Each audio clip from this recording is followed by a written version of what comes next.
You might want to avoid wearing polyester, and especially recycled polyester. Like, both are bad, but recycled polyester is like definitely more gnarly. Half of the world's textiles are made out of polyester at this point, and that's actually expected to increase. So polyester is essentially polyethylene terephthalate, which is what our plastic water bottles are, right? And so our plastic water bottles, we know, leach both microplastics as well as bisphenols and lots of other toxic chemicals that come out of plastic. There's very, very little research on toxic chemicals in our clothing and what that does to our bodies. However, some of the studies that have just started coming out show it to be really concerning. A lot of the toxic chemicals that are in plastic fabric textiles, like polyester, can be easily absorbed into the skin. Polyester on its own has been shown to have lots of toxic chemicals that can migrate out of it. Phthalates, certainly bisphenols, which leads to obesity, diabetes, cardiovascular disease, certainly formaldehyde. Researchers found that you could actually absorb 8% more of the exposure dose if that skin is sweaty, right? So if you're like exercising,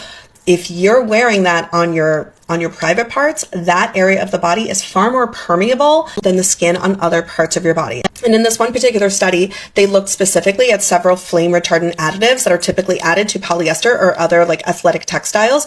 And yes, they very much were readily absorbed in the skin, regardless of where they were placed. And it's definitely showing that recycled plastic textiles, aka recycled polyester, are even worse. Plastic is not infinitely recyclable, right? So those polymer bonds are not as strong in a recycled plastic. All recycled materials leach far easier than the original virgin material ever did.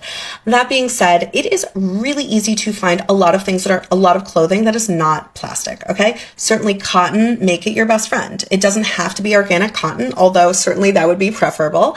Look for the Oweka Standard 100. There was one piece of clothing I would definitely prioritize. It would be your underwear, merely because of how permeable the skin is down there. Even if you find an organic cotton and it has some like elastane in it, that will still be better than wearing like a straight polyester.